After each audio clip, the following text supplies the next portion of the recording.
Hello guys, कैसे हैं आप सब। तो मोस्ट वेलकम मेरे चैनल पे एक बार फिर से, जिसमें हम आ गए हैं लेके प्रोबेबिलिटी की एक और केस स्टडी की वीडियो फॉर क्लास 12, जिसमें क्लास भी हमने केस स्टडी 1 किया था। आज हम केस स्टडी 2 करेंगे।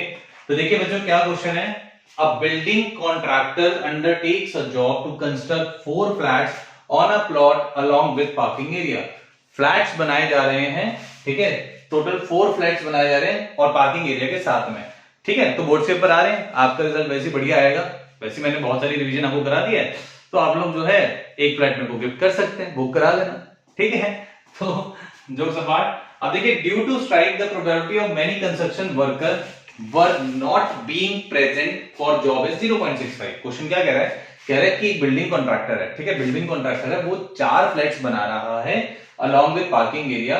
स्ट्राइक की वजह से बहुत सारे कंस्ट्रक्शन वर्कर्स जो थे वो वहां पे प्रेजेंट उस वक्त नहीं हो पाए और उसकी प्रोबेबिलिटी 0.65 है।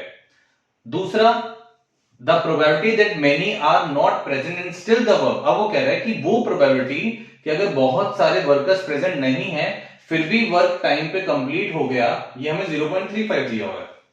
दूसरा, the probability that work will be completed on time, और दूसरा क्या है कि वर्क कंप्लीट हो गया जब सारे के सारे वर्कर प्रेजेंट हैं, इसकी प्रोबेबिलिटी 0.80 दी हुई है।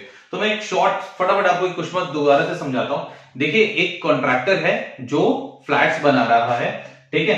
अब एक टाइम ऐसा आता है जब सारे के सारे वर्कर्स प्रेजेंट होते हैं, एक टाइम ऐसा होता है जबकि सारे वर्कर्स प्रेजेंट नहीं होते हैं, ठीक है। अब जब सारे वर्कर्स प्रेजेंट नहीं होते उसकी प्रोबेबिलिटी दी हुई है, बट यहां पे जो प्रोबेबिलिटी दी हुई है ये हमारे को कंडीशन के साथ में दी हुई है कि यहाँ पे टाइम पे वर्क कंप्लीट हो रहा है, ठीक है। तो हम सबसे पहले ये 2 पार्ट्स हैं वो करेंगे और फिर 2 पार्ट्स इसके बाद करेंगे। देखिए, सबसे पहले कंडीशन बनाते हैं, let E one be the event that all workers are not present for job. मैंने आपको जब पढ़ाया था ये टॉपिक, तो मैंने बताया था कि आपको जो है क्या करना है, इवेंट्स को सबसे पहले फाइंड आउट करना है। तो हमने इवेंट्स इवन वो है बोल दिया कि जब सारे वर्कर्स प्रेजेंट नहीं है, और E2 क्या होगा, E2 be the event that all workers are present for job. अब हमने कंडीशन की बात करनी है, तो A be the event that work will be completed on time, ठीक है। अब हम इसका डेटा लिखते हैं। देखिए, सबसे पहले डेटा प्रोबेबिलिटी ऑफ E1, यानी कि वो इवेंट कि जब सारे वर्कर्स प्रेजेंट जॉब के लिए नहीं थे, तो उसकी प्रोबेबिलिटी कितनी दी हुई है बच्चों, 0.65। और प्रोबेबिलिटी ऑफ E2 हमें गिवन नहीं है, ठीक है। तो इसको हम कैसे निकालेंगे, 1 में से 0.65 माइनस करेंगे, सो आपका 0.35 आ जाएगा, ठीक है। Next, probability of A upon E1 means क्या सिखाया मैंने कि जब सारे वर्कर्स प्रेजेंट नहीं थे और वर्क टाइम पे कंप्लीट हो गया, इसकी प्रोबेबिलिटी क्या है। देखिए, यहां पे दिया हुआ many workers are not present and still the work is completed, तो 0.35। Next, probability of A by E2 कि जब सारे वर्कर्स प्रेजेंट थे तब आपका वर्क टाइमली कंप्लीट हो गया, तो ये आपका क्या आ जाएगा, 0.80, ये आपको दिया हुआ है, ठीक है, कि work will be completed on time when all the workers are present, ठीक है। डेटा हो गया। अब देखिए, फर्स्ट पार्ट क्या कहता है, what is the probability that all the workers are present for the job. वो प्रोबेबिलिटी निकालनी है जब सारे वर्कर्स जॉब के लिए प्रेजेंट होंगे, यानी कि बेसिकली आपको प्रोबेबिलिटी ऑफ E2 निकालनी है, जो कि हम फाइंड आउट पहले ही कर चुके हैं, 0.35। Next is the second part. What is the probability that construction work is completed on time? Construction work completed on time क्या है, कंडीशन जो A है, तो यानी कि आपको बेसिकली P ऑफ A निकालना है। बच्चों, ये कौन से टॉपिक का क्वेश्चन बन जाता है, ये बन जाता है आपका, मतलब ये वाला जो पार्ट है ये बन जाता है आपका टोटल प्रोबेबिलिटी का क्वेश्चन, ठीक है। टोटल प्रोबेबिलिटी का जो केस है उससे होगा, यानी कि बेस थ्योरम वाली एक्सरसाइज में अगर हम, आपको याद होगा हमने एनसीईआरटी से जो करी थी उसमें 2 टॉपिक थे, एक टोटल प्रोबेबिलिटी था, एक बेस थ्योरम था, ठीक है। तो ये हमारा बेस थ्योरम का क्वेश्चन नहीं है, टोटल प्रोबेबिलिटी का क्वेश्चन है, जिसको हम कैसे करेंगे, probability of E1 multiply by probability of A by E1 plus probability of E2 multiply by probability of A upon E2। तो यहां पे अगर देखा जाए इसकी वैल्यू हमारे पास 0.65 है और इसकी वैल्यू हमारे पास A बाय E1 की वैल्यू कितनी है 0.35 प्लस ये हमारे को वैल्यू 0.35 दी हुई है और इसकी वैल्यू 0.80 दी हुई है। ठीक है, यहां तक कोई डाउट तो नहीं होगा। ठीक है, तो अगर इसको मल्टीप्लाई करें तो कितना आता है बच्चों 7 2 2, तो 0.2275 हमारा इससे आ गया। अब 35 इंटू 80 के लिए 35 इंटू 8 कर दो तो आपका 280 के आसपास होगा, जीरो कैंसिल होकर 0.28 आ जाएगा। ठीक है, बस अब इसको ऐड कर देंगे 0.2275 में 0.28 आपको ऐड करना है 5 7, so your answer final will be 0.5075। So I hope so ये दो पार्ट्स जो थे फर्स्ट पार्ट सेकंड पार्ट आपको क्लियर हो गए होंगे। सो इसको नोट कर लीजिए, फिर हम बढ़ते हैं थर्ड पार्ट की तरफ। ठीक है, करिए नोट करिए। सो हम बढ़ते हैं थर्ड पार्ट की तरफ।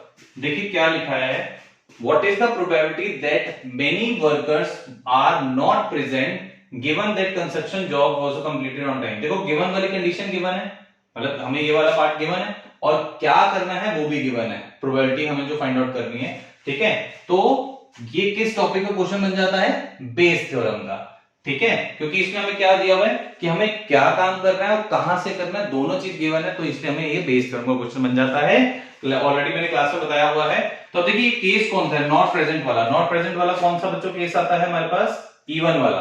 तो आपको बेसिकली बेस थ्योरम के अकॉर्डिंग क्या निकालना है, probability of E1 upon A which is equals to probability of E1 into probability of A by E1 by probability of E1 probability of A by E1 plus probability of A2 multiply by probability of A upon E2। ठीक है, तो ये हमारा basically कितना आ गया बच्चों 0.65 multiply A by E1 कितना है 0.35 होल अपॉन 0.65 इंटू 0.35 प्लस आपका आ गया 0.35 इंटू 0.80। ठीक है, तो ये आपको कैलकुलेट करना है। ये हमने अभी पहले ही कैलकुलेट ये सब कर दिया है। 0.65 और 0.35 की वैल्यू कितनी आएगी बच्चों 0.2275 और ये हमारे पास कितना आया था 0.2275। अभी सेकंड पार्ट में ही चेक करो, मैंने देखो सेकंड पार्ट में अभी आपको कराया। ठीक है, ये आपका 0.28 आ रहा था, तो 0.2275 और इसको कैलकुलेट करके हमारा आया था 0.5075। अब इसको बस कट करना है,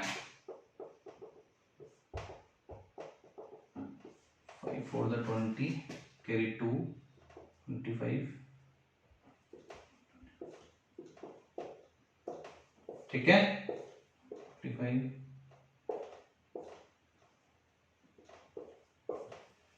ठीक। सो 91/203। इसको फर्दर हम और भी अभी कट कर सकते हैं। मैं काम करता हूं बच्चों, इसकी कैलकुलेशन है यहाँ पे थोड़ा सा डाउन जा रहा है, फ्रेम में आ नहीं रहा होगा तो मैं यहाँ पे कर देता हूँ। हमारे पास 91/203 आ रहा है इसको कट करने के बाद। ठीक है, अब फर्दर हम इसको 7 से कट कर लेते हैं। 7 1 7, ये 13 आ गया और 7 2 और 7 9। सो हमारे पास आंसर क्या आ गया बच्चों थर्ड पार्ट का 13/29। आई होप सो ये वाला पार्ट समझ में आया होगा। जल्दी से करिए, फिर हम करेंगे फोर्थ पार्ट। सो बस छोटा सा चेंज है बच्चों ये फोर्थ पार्ट में कि बस यहां उस पार्ट में नॉट प्रेजेंट था, अभी प्रेजेंट हो गया। तो प्रेजेंट का केस यानी कि E2 वाला है, सेम बेस थ्योरम का ही टॉपिक है ये भी। तो इसमें आपको E2 वाला केस निकालना है, तो E2 अपॉन A वाला केस आपको निकालना है। तो वो क्या होगा बच्चों probability of E2 multiply by probability of A by E2 whole upon वही जाएगा probability of E1 probability of A by E1 plus probability of E2 probability of A by E2। ठीक है बच्चों, तो यहां पे अगर देखा जाए A2 की वैल्यू कितनी है 0.35, A बाय E2 की वैल्यू 0.80। यहां पे आ जाएगा 0.65 इंटू 0.35 प्लस 0.35 इंटू 0.80। देखिए ये टोटल अभी आप पहले भी निकाल चुके हो, है ना, 5075, ठीक है। तो ये आपका 0.5075, और ये आपने अभी सेकंड पार्ट में 0.35 इंटू 0.80 किया था, कितना आया था 0.35 इंटू 0.80, थर्ड सेकंड पार्ट में आई थिंक किया था, तो 35 ये 0.28 आ जाएगा, ठीक है। अब इसको कैलकुलेशन हम फिर से इसको रब कर देता हूं बच्चों। इसको रब करने के बाद अब यहां पे मैं करता हूं इसकी कैलकुलेशन, ठीक है। देखिए तो 28, ठीक है, आपके लिए कर रहा हूं इजी कैलकुलेशन, 1 2 ये कैंसिल हो गया, ठीक है। अब फटाफट कट करते हैं, 0 5 in the 5 6 7 5 the 25, ठीक है, 5 to the 10 3 the 15 5 4 the 20, ठीक है। अब 7 से कट कर दो, 7 29 the 7 4 the, so answer will be 16/29, ठीक है। सो ये हमारी केस स्टडी यहाँ पे कंप्लीट हो जाती है। तो ये था प्रोबेबिलिटी की केस स्टडी का पार्ट 2। आई होप सो आपको वीडियो अच्छा लगा हो, तो वीडियो को लाइक करें, मेरे चैनल को सब्सक्राइब करें और वीडियो को ज्यादा से ज्यादा शेयर करें। फिर मिलेंगे एक और इंटरेस्टिंग केस स्टडी के साथ, तब तक बाय बाय।